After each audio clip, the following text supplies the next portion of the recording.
Entre los 18 y los 20 años, la vida es un mercado donde los valores se compran con actos en lugar de con dinero. Pero muchos hombres no compran nada. André Malraux.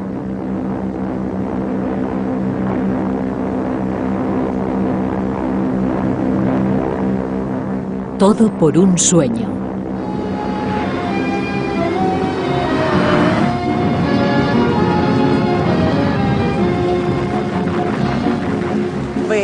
Выходила на берег Катюша, выходила, песня заводила,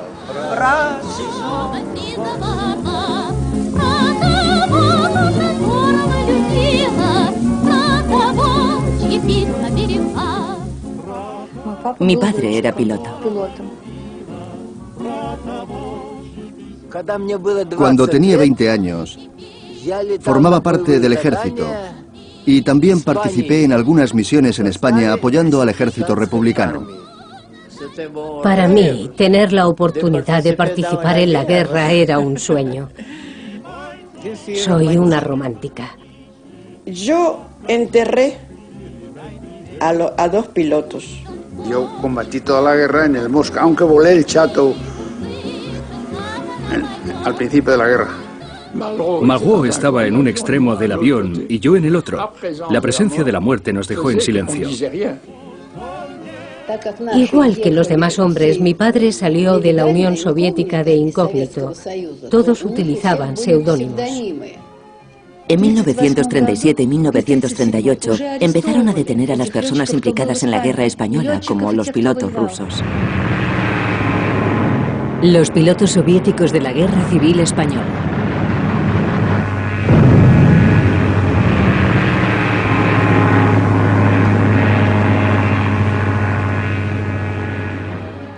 A la salud de mis queridos amigos españoles.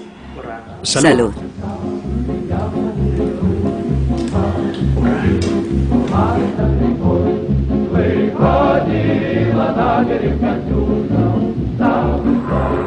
...1936. Habían pasado 18 años desde que las llamas de la Primera Guerra Mundial se habían extinguido. En Ginebra, un grito, nunca más, resonó en la Sociedad de Naciones.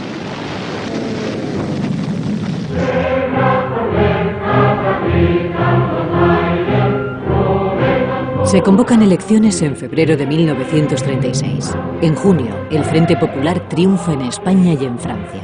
Será un verano asfixiante en España. Las antiguas clases dirigentes ignoran las urnas y respaldan un ataque frontal a la República.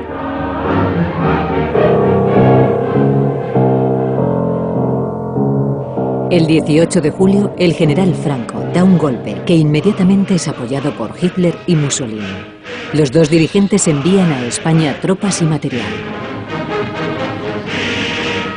Los franquistas, apoyados por los nazis y por la aviación fascista, dominan el espacio aéreo español. Un escritor francés, André Malraux, intenta acabar con esta opresión. Publica un memorable libro sobre su experiencia en España. Se titula La Esperanza y posteriormente fue adaptado al film. 3 días después del levantamiento, el 21 de julio, Malraux se encuentra en España y habla con el ministro de Aviación del Frente Popular francés. Finalmente le convence para que suministre 30 aviones que constituirán el Escuadrón España.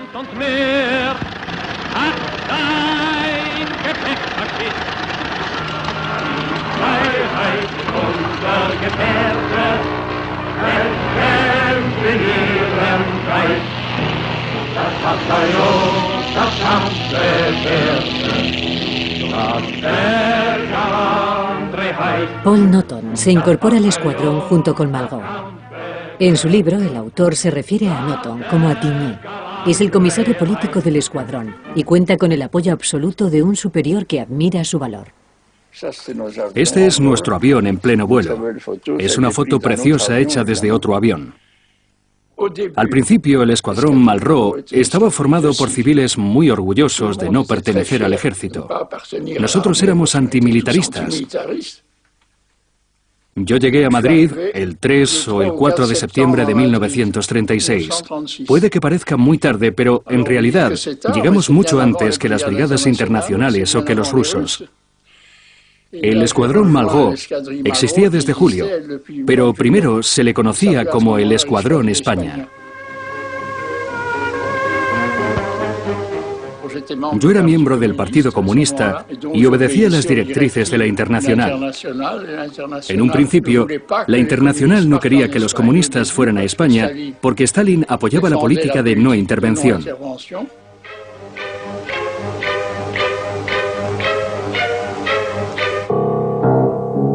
Las tropas de Mussolini y Hitler ya intervienen contundentemente, pero las potencias europeas como Alemania, Italia y Francia y la Unión Soviética habían firmado un tratado en el que se comprometían a no intervenir en España.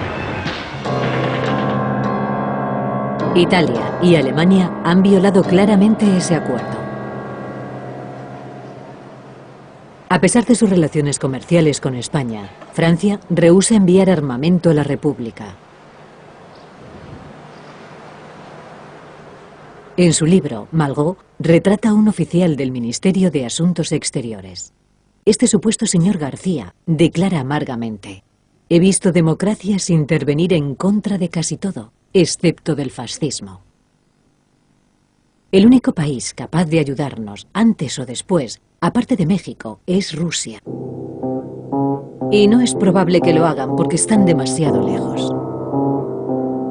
De hecho, en agosto de 1936, Stalin está ocupado con otro asunto mucho más importante para sus intereses: eliminar a sus adversarios. El 16 de agosto se inicia un complejo juicio en Moscú. Zinoviev y Kamenev, antiguos colaboradores de Lenin, están entre los acusados. Una vez dictada la sentencia, son inmediatamente ejecutados por un pelotón de fusilamiento. A principios de agosto, la situación en la capital de España es crítica. El general Yagüe se dirige a Madrid con su ejército. El 14 de agosto tiene lugar la primera victoria del Escuadrón España, que logra pulverizar la columna del general insurgente. Para eso sirve la aviación. Puede intervenir enseguida. Los pilotos son personas muy vulnerables. Se espera que bombardeen sus propios pueblos, sus propias ciudades, incluso a sus propias familias, que podrían estar en el otro bando. Por eso solo se puede contar con los extranjeros. Al principio los españoles no volaban porque se pensaba que podían cambiar de bando, y Cisneros estaba encantado de contar con extranjeros que no tuvieron reparos a la hora de bombardear ciertas zonas. Al principio, cuando Franco llevó a cabo el golpe, la izquierda internacional no le concedió muchas opciones de ganar. Pero su ejército avanzaba rápidamente y a finales de septiembre tomó Toledo. El 12 de octubre, con sus aviones bombardeando Madrid, atravesó la línea defensiva de la capital. En su libro La Esperanza, Malraux describe una escena con Magny. Según cuenta, el comandante del Escuadrón España dijo: ¿qué diablos hacen esos rusos? O nos mandan aviones o moriremos juntos heroicamente. En ese momento, Stalin cambia de actitud radicalmente. Aprueba el envío de material y de soldados soviéticos y permite la creación de brigadas internacionales. A comienzos de noviembre, toman parte en la defensa de Madrid. Llegamos hasta Andújar, que está en el valle del Guadalquivir, cerca de Córdoba. La gente nos vio bajar del tren para ir al pueblo. Nos saludó con el puño izquierdo en alto y gritaban ¡Viva Rusia! Creían que éramos rusos y cuando les dijimos que no lo éramos, se quedaron un poco decepcionados. Los bombarderos fascistas tienen el control absoluto del espacio aéreo. En Madrid, los bombardeos son implacables y los ciudadanos viven aterrados por las explosiones y los incendios. Malraux habla de los fuegos imposibles de sofocar. Las estaciones de bomberos son el primer objetivo de las bombas. No se puede recuperar el control. El 6 de noviembre, el gobierno se traslada a Valencia y de pronto, el 7 de noviembre, aparecen los primeros aviones soviéticos sobrevolando la capital. Se trata de un escuadrón de 36 aviones. Malraux los denomina la Guardia de Madrid. No pasarán. La opresión de la capital se relaja finalmente.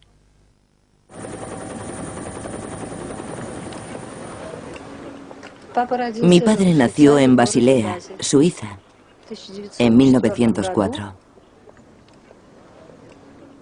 La ventana de su cocina daba directamente al aeropuerto francés. En aquella época los aviones estaban hechos completamente de metal. Cuando era pequeño, le encantaba mirar por aquella ventana. Se pasaba todo el tiempo asomado. En 1922 mi padre se fue de Suiza y se trasladó a Moscú. Su sueño siempre había sido convertirse en piloto de aviación. Y en 1923 obtuvo el título.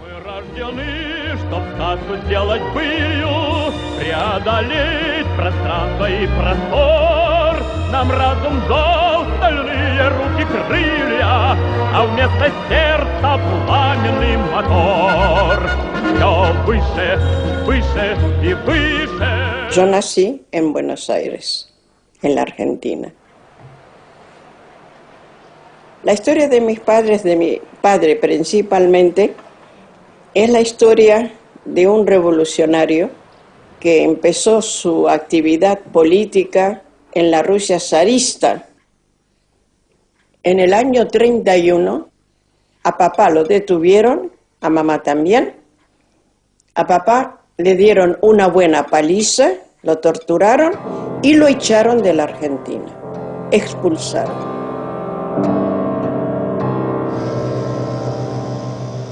Salimos de Buenos Aires en el año 1932 para la Unión Soviética.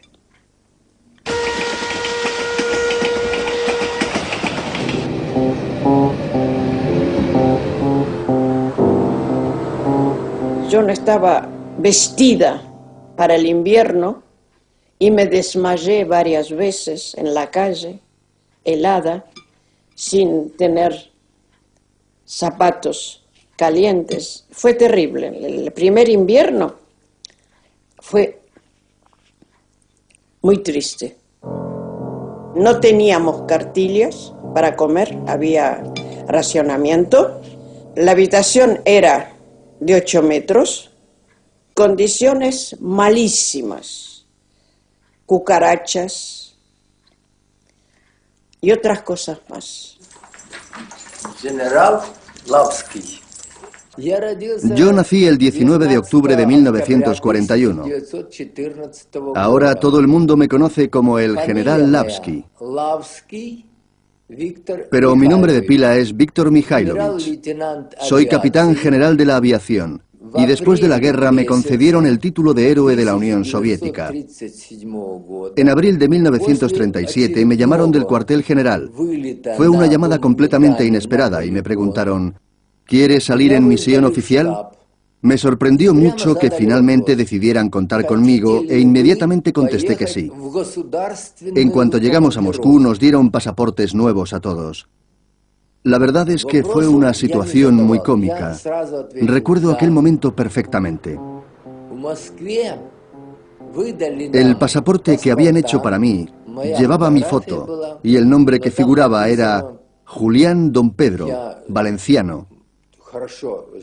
A partir de entonces ese sería mi seudónimo y también decía cuál era mi profesión: comerciante.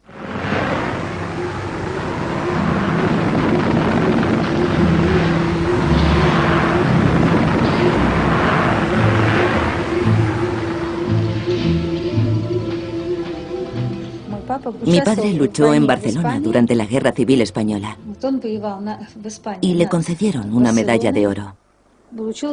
Le nombraron héroe de la Unión Soviética. Fue el número 15. El jefe de las fuerzas aéreas republicanas era el general Cisneros. Había solicitado la ayuda de pilotos extranjeros. Nuestros soldados salieron de la Unión Soviética ilegalmente y de incógnito, De hecho, todos utilizaron seudónimos a partir de entonces. El nombre en clave de mi padre era Douglas. En España le apodaron así, General Douglas. Llegó allí a finales de 1936 y permaneció durante todo el año de 1937. Su presencia allí era insustituible. Jugó un papel muy importante en la guerra como jefe de la aviación militar. Normalmente, los pilotos eran acompañados por sus intérpretes. Yo llegué en octubre, no recuerdo las fechas exactas.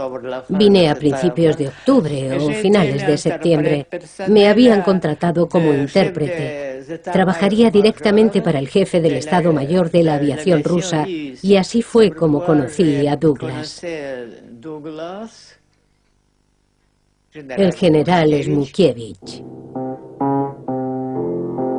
Papá trabajaba al principio en la redacción de la revista de la Cominter, la Internacional Comunista, y bueno, surgió la posibilidad de enviar a papá como comerciante.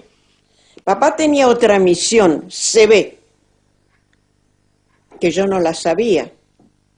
Papá iba como comerciante brasilero y yo como su hija brasilera. Varsovia, Viena, París. En París, papá recibió los documentos para España, en la embajada española, y cuando llegamos a la frontera, los anarquistas que estaban en la frontera le preguntaron: ¿por qué un comerciante viene usted a España? Papá traía mucho dinero. Y nos vinieron a recibir uno de la embajada. Yo no sabía nada. Papá no me dijo nada. Para mí, tener la oportunidad de participar en la guerra era un sueño. Soy una romántica.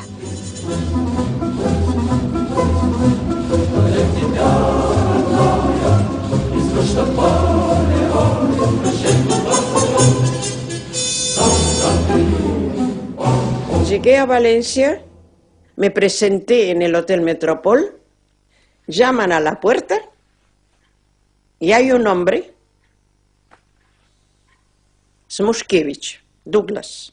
Entra en la habitación, nunca me voy a olvidar.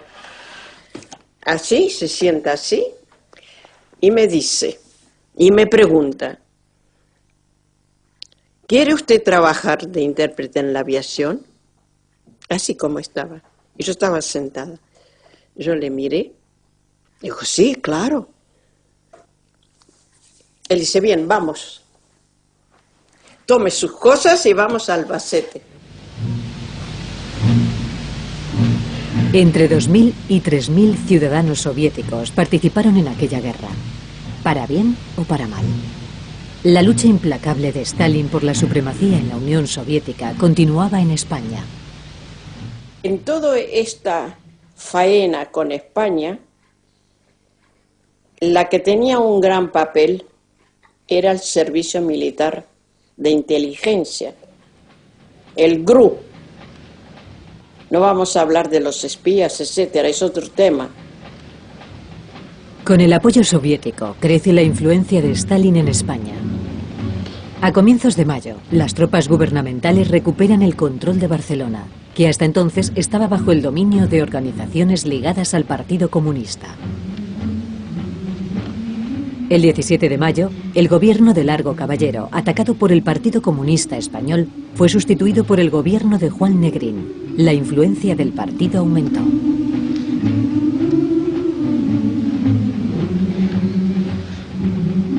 Ernest Schachts, de 32 años, comandaba la flota de los bombarderos soviéticos en España. Normalmente no bombardeaban las ciudades. Siempre evitaban atacar a la población. Y sus objetivos solían ser los aeródromos. Trataban de destruir los aviones únicamente, pero sin hacer daño a las personas. Como Smukiewicz solía decir, ningún avión podía despegar después de su paso. Este es un avión, el I-15, en ruso. En España le llamamos el Chato, uno de los mejores aviones de caza del mundo. Pero este es avión de combate, es decir, tenía el radio de giro muy pequeño y combatía magníficamente con el Fiat, que era su avión antagónico, mejor que el Fiat para combatir.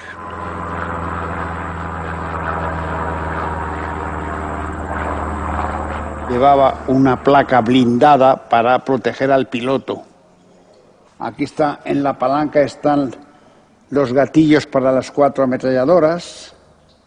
Armamento poco potente, porque las balas eran muy pequeñas, 7 milímetros 67, 7,67. Le faltaba potencia de fuego.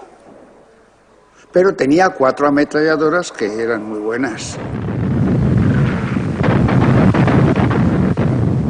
El 19 de febrero de 1937, Málaga fue tomada por las tropas franquistas. Al día siguiente, los últimos 2 aviones del Escuadrón España de Henri Malraux fueron enviados con unos pocos aviones soviéticos como escolta. En La Esperanza, Malraux afirma que pulverizaron una columna fascista cerca de Málaga. A continuación, se retiraron rápidamente, acortando a través del mar. Cuando Attigné se dio la vuelta, dice, el mecánico se limpiaba la grasa de las manos. Attigné se giró y en el cielo, cubierto de negros nubarrones, vio 8 o 10 cazas enemigos acercándose en 2 grupos. Las balas perforaron la torre frontal. De pronto vi varios Fiat. Yo conté 24 que llegaban desde el fondo del horizonte.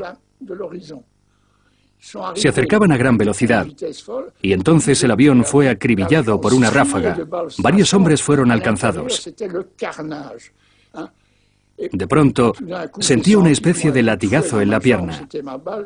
Me habían dado. El segundo piloto, que era indonesio y que había llegado el día anterior, murió al instante. Había varios cuerpos tirados por el suelo. Los motores estaban ardiendo y caíamos al mar. Ese era mi mayor temor, caer al mar. No sé por qué. Siempre he tenido miedo a ahogarme en el mar. Aunque cuando vas en avión es mucho más peligroso estrellarse en tierra.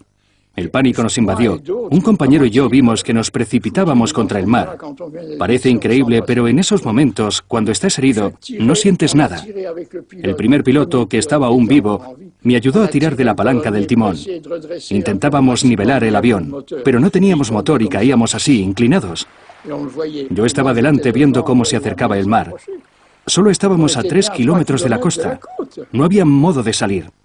Y entonces nos estrellamos. Toda mi vida pasó ante mis ojos a gran velocidad. Esto es cierto, totalmente cierto. Es lo que ocurrió. Y de repente levanté la cabeza y me encontré al aire libre. El avión había caído plano y rebotó como una piedra en la superficie. Fue saltando a lo largo de 3 kilómetros hasta la costa y se deslizó sobre la playa a bastante distancia de las rocas, así que no nos golpeamos con nada.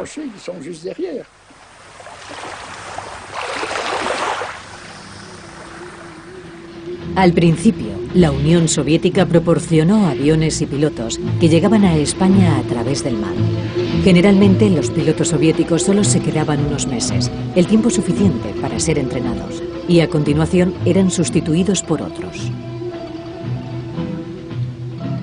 La Unión Soviética la descubrí porque hice el curso de pilotos en la Unión Soviética.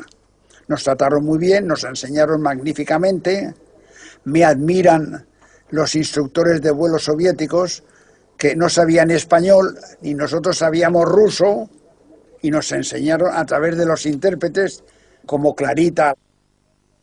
En 1933 mi padre fue deportado de la Argentina y entre varios países que recorrió, España y Francia, por su estado de salud fue enviado a la Unión Soviética a curarse. Y fue así como en el año 34 mi madre y yo fuimos a Moscú para estar con él. Me dijeron que si quería ayudar al pueblo español, Y yo, que tenía 16 años, dije que sí, que ahora mismo iría. Entonces al día siguiente ya estaba de viaje en tren y no sabía dónde iba. Y resulta que donde iba era al Cáucaso, a la Escuela de Aviación. Kirovad es una ciudad que está en la República de Azerbaiyán y que fue elegida por el clima y por sus condiciones, digamos, de ubicación geográfica para preparar a pilotos españoles durante la Guerra Civil en España. Oficialmente era secreta.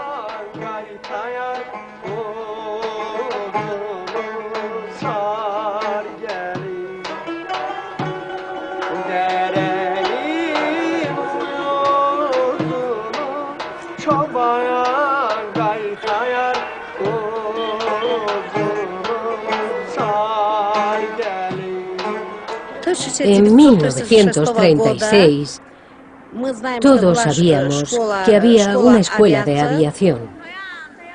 Estoy muy orgullosa de que en la escuela haya un museo español.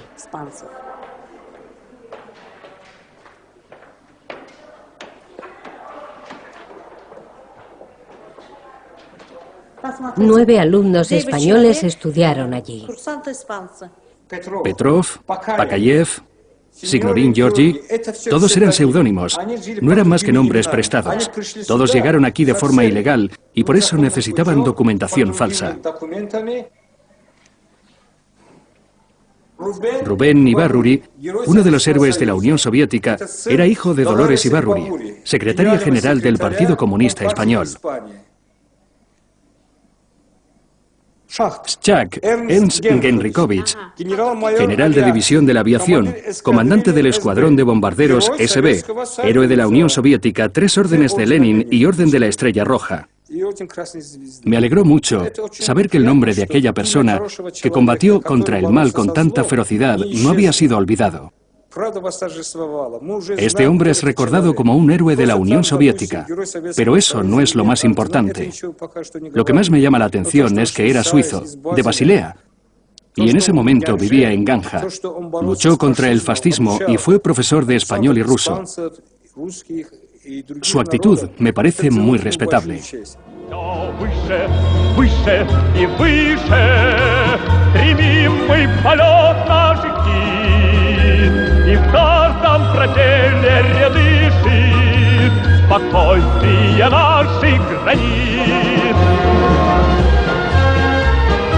En marzo, seguramente, de 1937, llegó a la escuela el primer grupo de aviones de combate, entre ellos el llamado SB, que quiere decir bombardero veloz, y que fue en España durante la guerra denominado Katyushka. Conducía ese avión Ernst Schatz. Él era el que iba a ser instructor de los instructores rusos que trabajaban en la escuela, porque ellos tampoco conocían ese tipo de aviones. De modo que en la Escuela de Aviación de Kirovad, Schatz estuvo aproximadamente una semana o quizá 10 días instruyendo a los que luego serían profesores de los alumnos españoles que teníamos en la escuela. Era un hombre joven, alto, guapo, rubio y de ojos celestes. Eso es lo que yo recuerdo de Schatz de aquella época.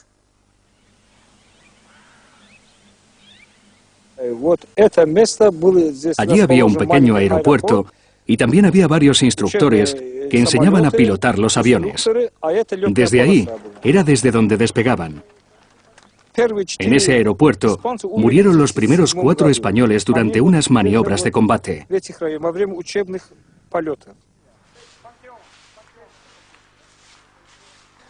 Este es un cementerio azerbaiyán. Muy cerca de la entrada al recinto se encuentra esta zona, que estaba reservada exclusivamente para enterrar a los pilotos militares rusos y españoles. Todos murieron a causa de accidentes y fueron enterrados aquí. El piloto español Francisco Fernández Fons, También hay un piloto español que fue enterrado con un nombre ruso, Signorin Georgi. Evidentemente se trata de un seudónimo. Cada 9 de mayo, los alumnos de la escuela traen coronas de flores para honrar a los muertos. Se reúnen aquí y les dedican un minuto de silencio. Los que aquí descansan son respetados como nuestros antepasados, nuestros héroes.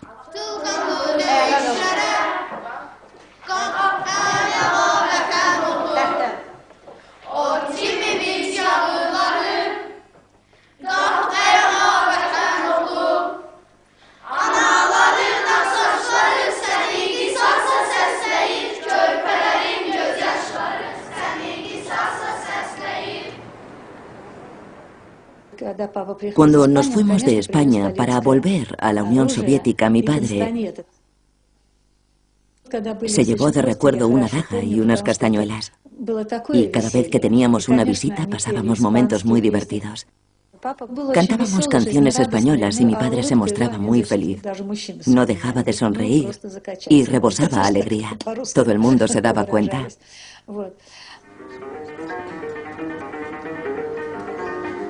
Mientras unos 600 pilotos españoles eran entrenados en la Unión Soviética, otros cientos, como el catalán Francisco Viñals y sus compañeros, recibían entrenamiento en España. Esta foto se tomó en el campo que estábamos entonces, porque estábamos juntos y como aquí, a Sabadell se formaba una escuadrilla, la cuarta de chatos, que la mandaba un conocido mío, pero que era el capitán Duarte. Entonces estuve allí 10 días o 15, no me acuerdo, que yo estaba a la mar de bien porque iba a mi casa cada noche. Y de repente un día se presentó allí un chato haciendo unas maniobras terribles, que era Serov, el ruso este.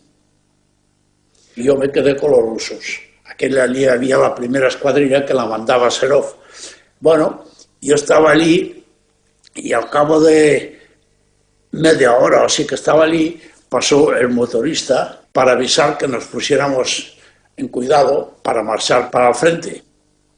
Pues estuve allí con los rusos unos, no me acuerdo, 15 días, que tuve ocasión de volar con Osipenko, porque Osipenko era el segundo.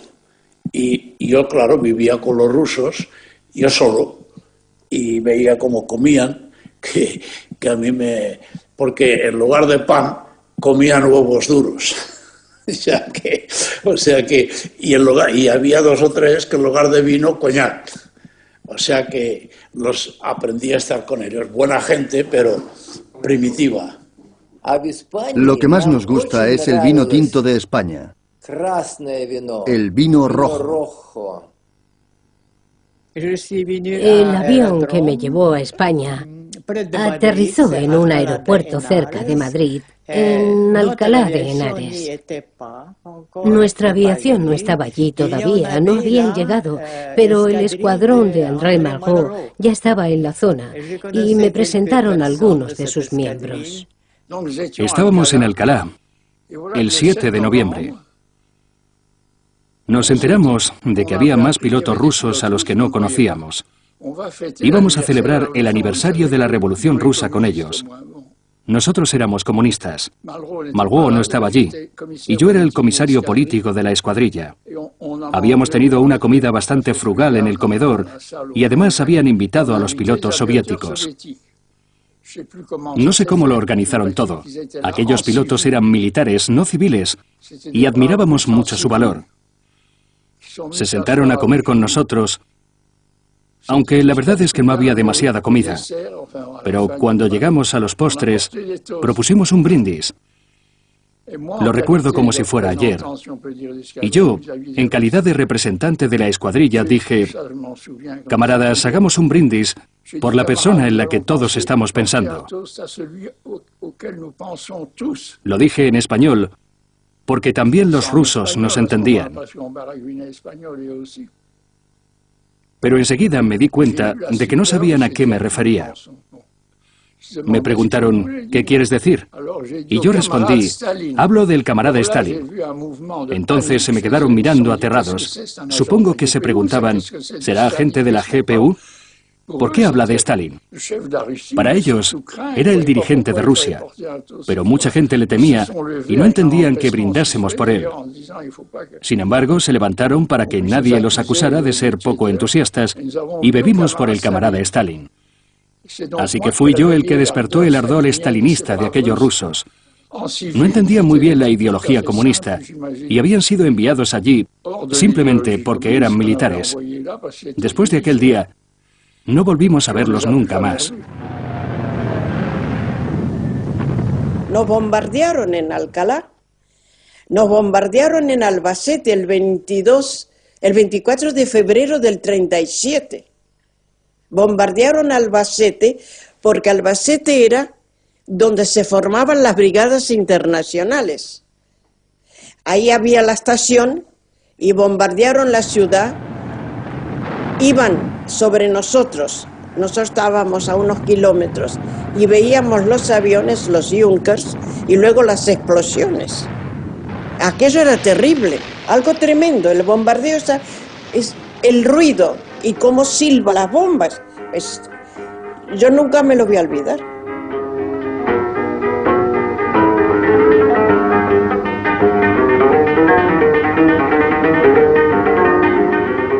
El 26 de abril de 1937, la Guerra Civil Española da un paso más hacia el infierno.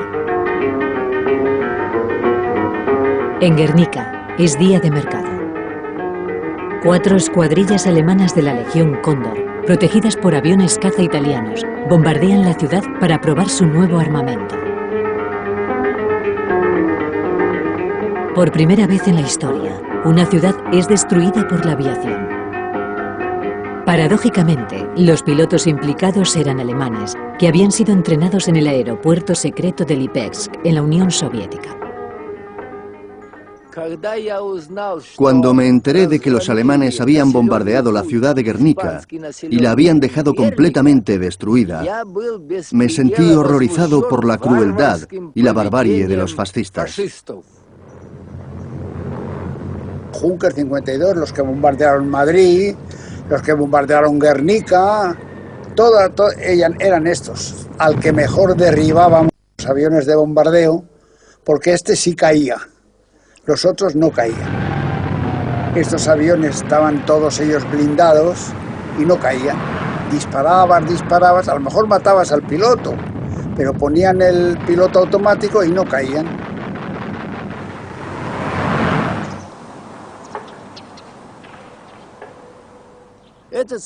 Este avión es el SB, un bombardero muy rápido. En España fue conocido como Katiuska. Puede transportar 600 kilos de bombas y volar a más de 400 kilómetros por hora. En aquella época lo considerábamos un avión de una gran eficacia. Indudablemente era mucho mejor que los Fiat, los cazas italianos. Y también era más rápido que los Messerschmitt.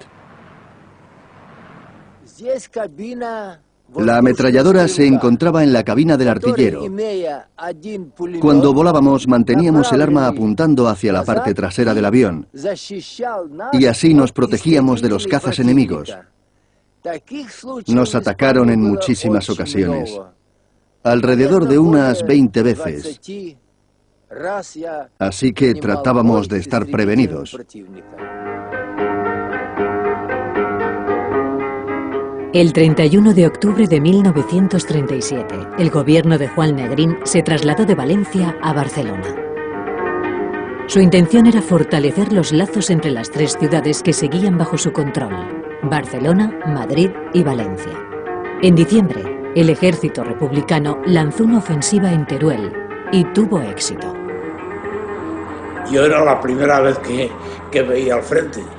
Entonces me dieron instrucciones que Serov, que era el jefe de la escuadrilla, quería que fuera yo a la derecha de él de punto, para no perderme de vista.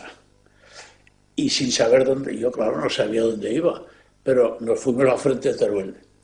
Allí de momento no encontramos nada, pero resulta que allí había un campo de aviación enemigo, allí cerca, y bajamos a ametrallar unos aviones que había allí, que después resultó que no eran aviones, eran maquetas de madera. Bueno, el caso es que el tío, yo detrás de él, porque me dijo que no lo dejara. Y el trabajo mío era para no dejarlo, porque yo era además que era la primera vez que iba al frente. Y hacía media hora que había llegado. Bueno, total, que a última hora hizo las señales de agrupación, subimos arriba para marchar. Y cuando nos marchábamos, entonces yo vi una serie de disparos de trazadoras, las balas trazadoras de humo, pero yo no veía ningún avión, no veía nada. Y resulta que teníamos los Fiat que nos estaban ametrallando. Y claro, entonces tuvimos que marchar, tomamos tierra sin novedad.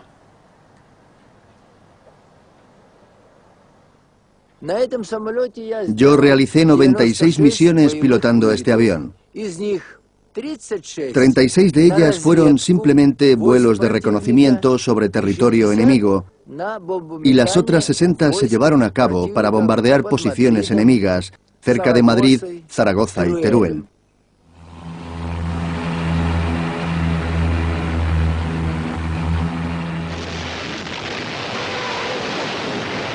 El brigada suizo Eolo Morenzoni se encontraba en las trincheras de Teruel. Había dejado a su familia a los 16 años y se había alistado para luchar contra el fascismo.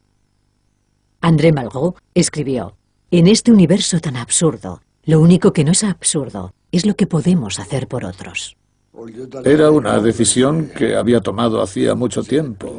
Y una mañana, en lugar de ir al colegio, cogí un tren con destino a Basilea. Los primeros aviones que vi eran los aviones soviéticos que había en Teruel. Uno de ellos era un bimotor que había sobrevolado Teruel y había lanzado 2 o 3 bombas, pero no provocó ninguna tragedia. Creo que el objetivo que había bombardeado no estaba muy definido. Después identifiqué algunos aviones italianos y alemanes, pero no tuve la ocasión de ver aviones republicanos.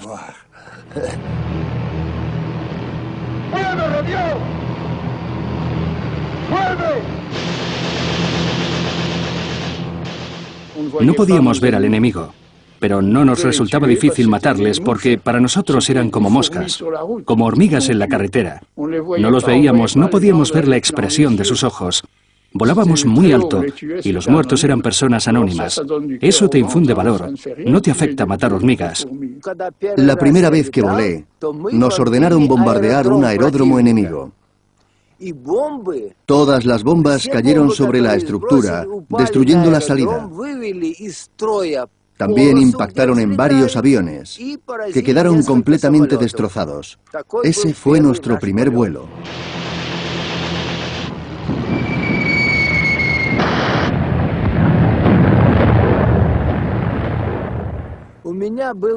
En teoría, mi función era bastante sencilla.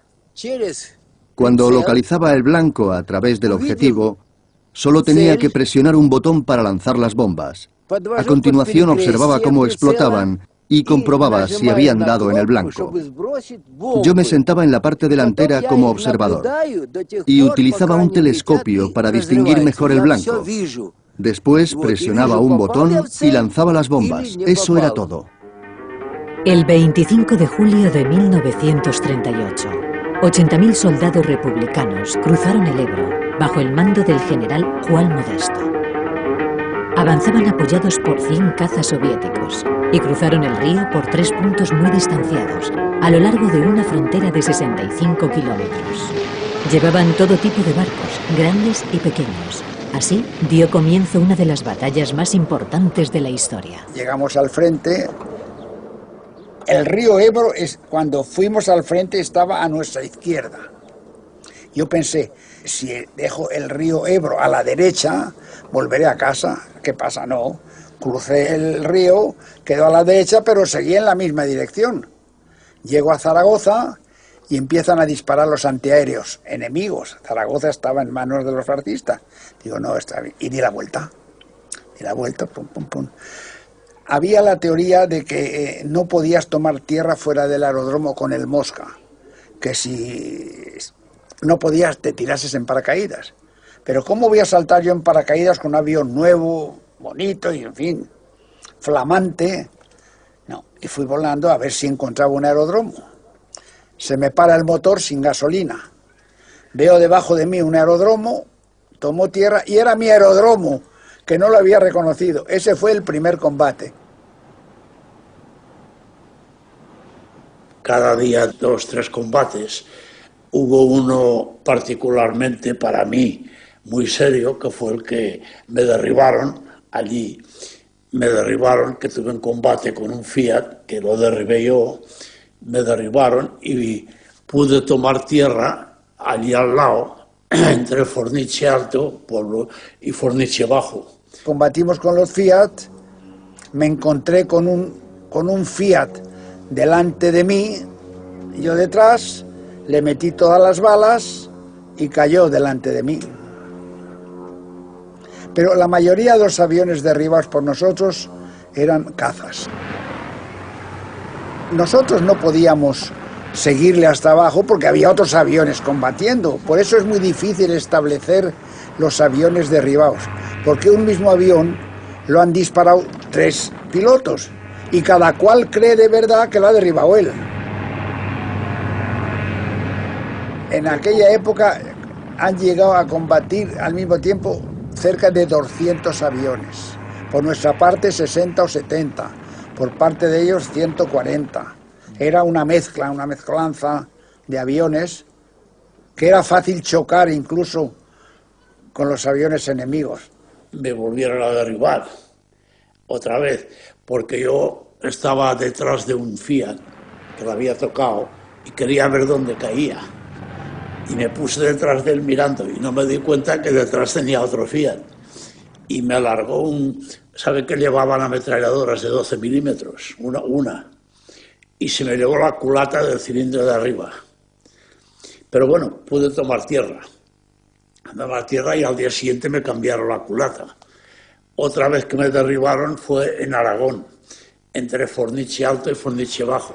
Aquí me tuve que tirar en paracaídas, porque se me llevaron casi la mitad de un ala, un combate que teníamos, ¿no? Entonces, paracaídas, no pasó nada. Abajo encontré un compañero que se llamaba Elías Hernández, que también lo habían derribado, y juntos, pues, a pie fuimos reculando para atrás, hasta llegar a un sitio donde pudimos telefonear y nos vinieron a buscar. Yo he derribado en la guerra controlados 23 aviones. De los 23, me parece que 8 son bombardeos, los demás cazas. Ebro. Y este es el monumento que usted hizo. Percy Ludwig pudo ser uno de los personajes de la novela de Malgó, Los Conquistadores. Es tierra. Muchas gracias. De nada. A usted le enviaron. Para usted. Muchos judíos emigrantes fuimos a Inglaterra a comienzos de siglo. Intentábamos escapar de la opresión zarista y afortunadamente en Inglaterra encontramos un nuevo hogar y pudimos comenzar de nuevo.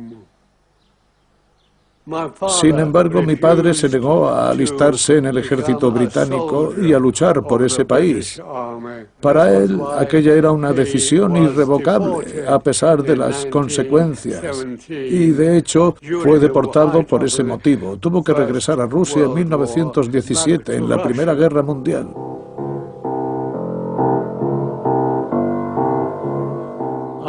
Yo nací en Londres mucho antes de aquello, el 8 de octubre de 1908.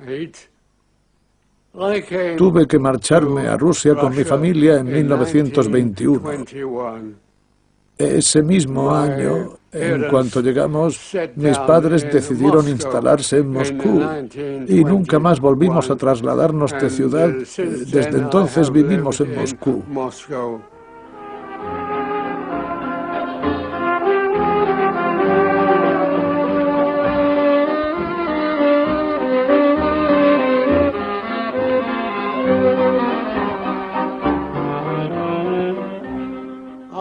Yo dirigí la explosión de un gran puente civil que estaba en Mora del Ebro.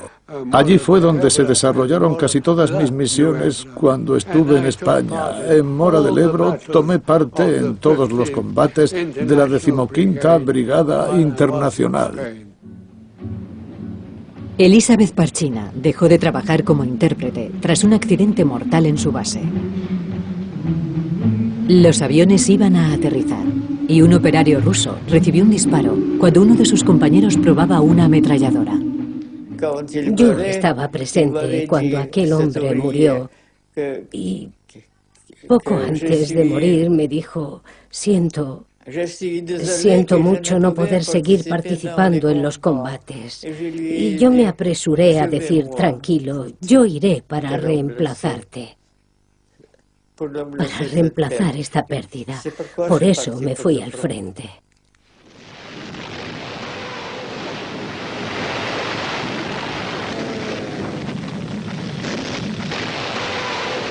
La batalla de Teruel comenzó bien para el ejército republicano, pero el 22 de febrero los nacionales tomaron la ciudad. Fue un momento decisivo en la guerra civil. Al amanecer, ¿qué llegó? Aviones, aviones y aviones, y algunos tanques. A la mañana siguiente, durante el día, escuchamos mucho ruido. Así es como sonaba. Era el contraataque de los tanques italianos. Llegaban también las tanquetas italianas y la aviación. El espectáculo era verdaderamente sobrecogedor. Y de hecho los soldados españoles que luchaban con nosotros soltaron las armas y se marcharon de allí rápidamente. Mi capitán, Albert, me llamó y me dijo: Fridley, eres suizo, vamos, lárgate de aquí. Así que salí de mi agujero y abandonamos el Muletón, un promontorio bastante alto en el que nos refugiamos en Teruel. Todos logramos escapar, pero ni siquiera pudimos llevarnos a nuestros compañeros heridos. Teníamos órdenes de retirarnos y, de hecho, quedarse allí era un suicidio. Los enemigos te harían prisionero o te machacarían con los tanques. Fue terrible.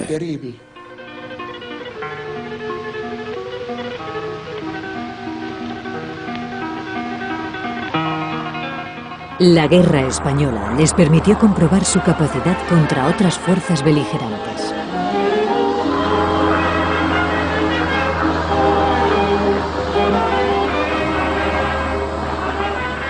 A los aviones, al I-15 y al I-16, hicieron muchas reformas muy buenas. Unas reformas, yo conozco 2 o 3, por ejemplo, el tubo de la gasolina. El tubo de la gasolina, primero que yo lo vi, eran tubos rígidos, de cobre. Y claro, con la trepidación se rompían y se incendiaron varios. Una cosa muy sencilla, le pusieron tubos de estos flexibles aquí y ya no pasó más.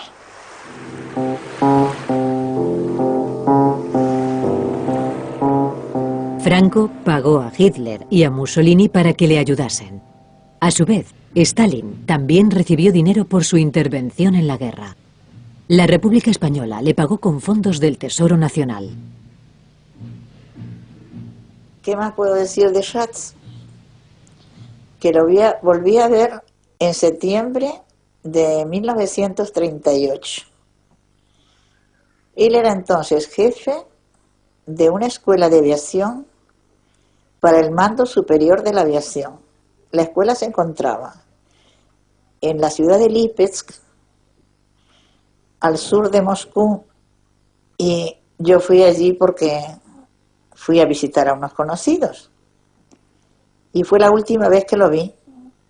Él ya era un gran personaje entonces porque tenía una graduación dentro de la aviación muy elevada.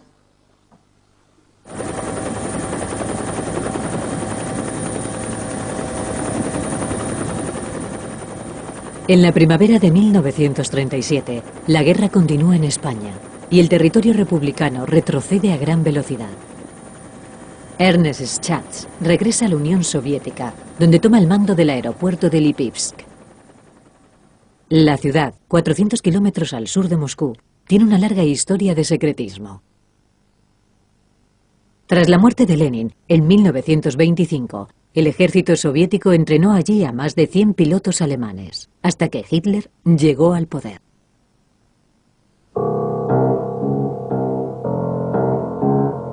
Paradójicamente, los pilotos soviéticos se enfrentarían después, en España, con los pilotos nazis que ellos mismos habían entrenado. El antecesor de Schatz, como director del aeropuerto de Lipivsk, fue ejecutado durante la terrible purga estalinista de 1937. Acabaron con miles de oficiales del Ejército Rojo.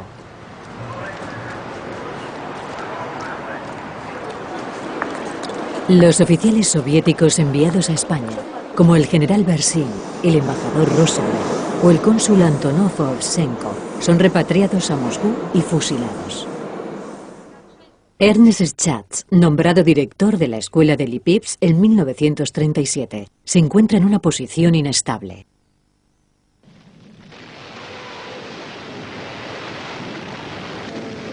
En octubre de 1938, el ejército franquista lanza una contraofensiva en el río Ebro. 3 meses después toman Barcelona. Al final de su libro La Esperanza, Malraux habla de un periodista norteamericano que está dictando un artículo a la editorial de su periódico. Los fascistas ayudaron a los fascistas, los comunistas ayudaron a los comunistas e incluso a la democracia española. Las democracias no hicieron nada para ayudar a las democracias. Nosotros estábamos en la zona norte, en Cataluña. Y con la ofensiva de ella fuimos retrocediendo junto con el ejército hasta la frontera francesa. El último aeródromo que tuvimos fue Vilajuiga, al lado de los Pirineos. Allí quedábamos ya en vuelo en Vilajuiga unos cuantos chatos, unos delfines y 6 o 7 moscas. Allí nos bombardearon terriblemente. Y ahí perdimos casi todos los aviones. El mío lo incendiaron en tierra antes de despegar.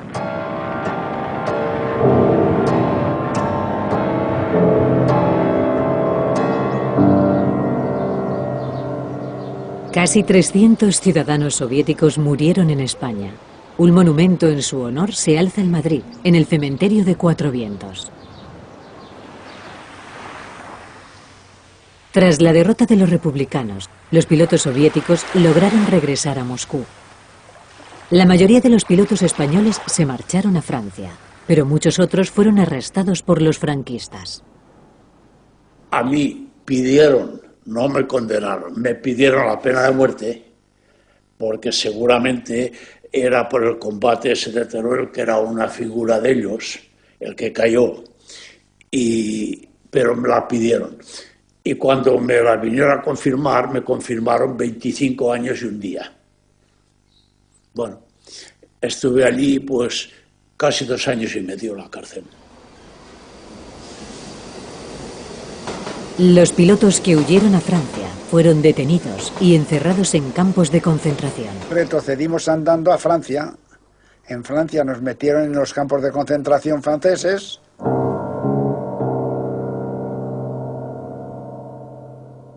Los aliados se negaron a integrar una escuadrilla española en su aviación. En general, los pilotos simpatizantes con la Unión Soviética solo fueron bien recibidos en Moscú y en México. Ahí estuvimos hasta que la Unión Soviética nos invitó a los pilotos que quisiésemos ir a la Unión Soviética. Los pilotos soviéticos de la Guerra Civil Española fueron homenajeados a su regreso. Yakov Smutkiewicz y Ernest Schatz recibieron la mayor distinción de su país, la Orden de Lenin. Mi padre regresó a Moscú, donde le recibieron como auténticos héroes.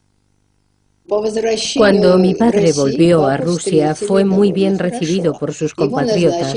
Lo nombraron ayudante del director de la Fuerza Aérea de la Unión Soviética. Se celebró una ceremonia en la Plaza Roja. Stalin estaba sentado en una especie de tarima y a nosotros nos colocaron al lado del mausoleo. Las fotos de Stalin siempre me habían hecho verlo como un hombre imponente con ese bigote. Y allí estaba, pequeño y delgado. Creo que era más bajo que yo y tenía la cara llena de pequeñas cicatrices como picaduras. Era muy feo. Me volví hacia mi madre y le pregunté, «Mamá, ¿ese es Stalin?» No podía creerlo. Los pilotos que quedaron en España fueron encarcelados y los de Francia terminaron en los campos de concentración. Poco después, en agosto de 1939, un suceso estremeció al mundo. Stalin firmó un pacto con Hitler. Esta alianza preocupaba a Smutkiewicz y a Schatz y a otros veteranos de la Guerra Civil Española. El día que llegó Ribbentrop a Moscú, por la calle Tverskaya, y mi padre y yo lo estuvimos observando desde el 6º piso del Hotel Lux. Yo creo que a mi padre casi le dio un desmayo al ver la svástica en las calles de Moscú. Para él fue un golpe terrible.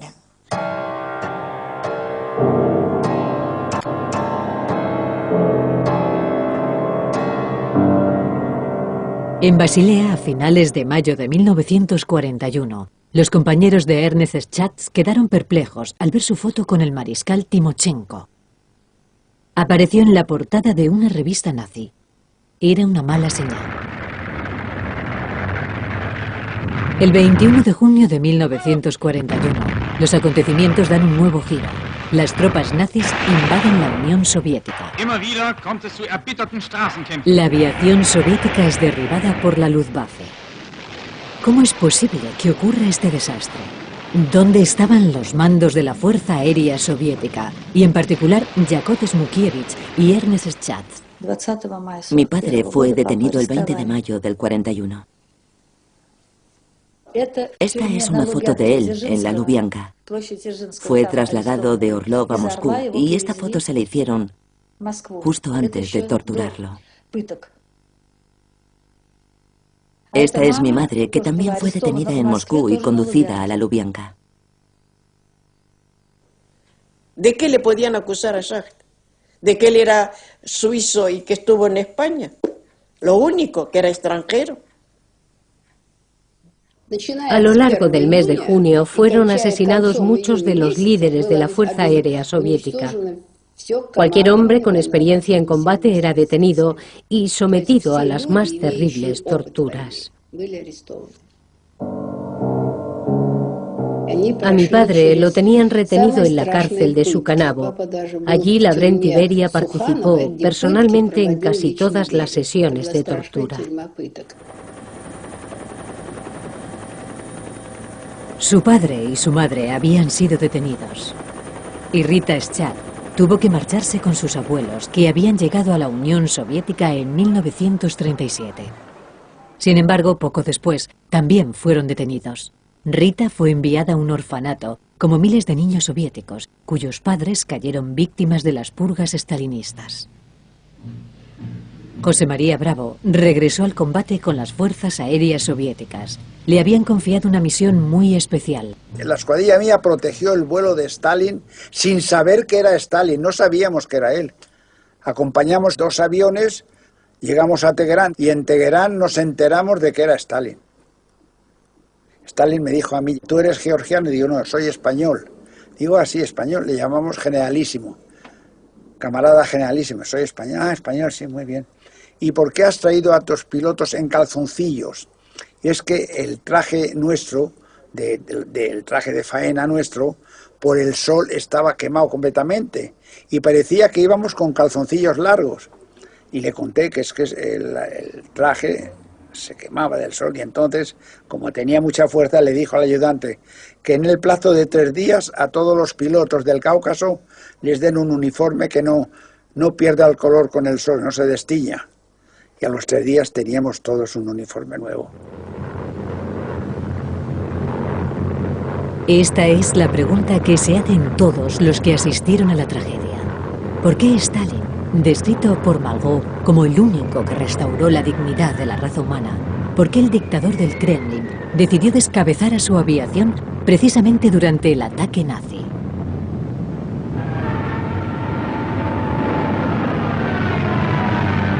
¿Fue quizás una provocación alemana, alimentada por Beria, como sugiere el general Lapsky? ¿Acaso Stalin los veía infectados por el virus de los republicanos españoles? ¿O quizás no era capaz de confiar en ellos? Cualquier hipótesis puede servir.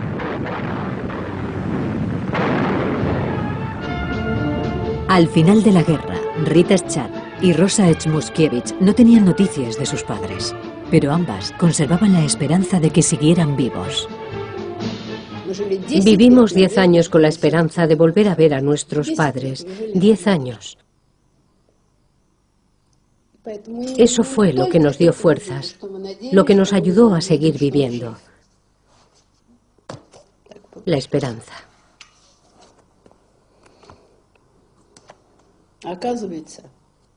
Mi padre fue fusilado en octubre de 1941 y a nosotros nos detuvieron más o menos un año después, en febrero de 1943.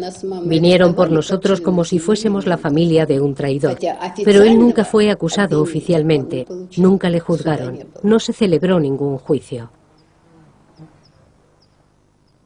En el año 1954 nos enteramos de que mi padre había sido ejecutado. Nos habían deportado y cuando nos liberaron nos dijeron que le habían matado a pesar de que era inocente. Cuando me metieron en el orfanato, solía soñar a menudo con mi familia, sobre todo con mi abuela, pero soñaba aún más cuando fuimos liberados. Aunque por entonces yo ya era adulta, seguía teniendo la esperanza de que volvieran. Me parecía bastante probable que mi padre hubiera sido ejecutado, pero quizá mi madre siguiera viva. Sin embargo, también acabaron con ella. Y sé muy bien cómo lo hicieron. Estaba enferma y esperaron hasta que ya no se pudo levantar. Cuando Stalin murió, los pilotos ejecutados fueron repatriados a la Unión Soviética.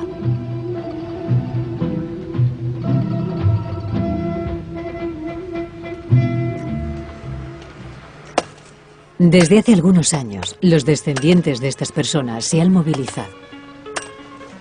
Las familias de miles de republicanos que fueron asesinados por los franquistas buscan los cuerpos de sus padres en las fosas comunes. Esperan poder darles un entierro digno.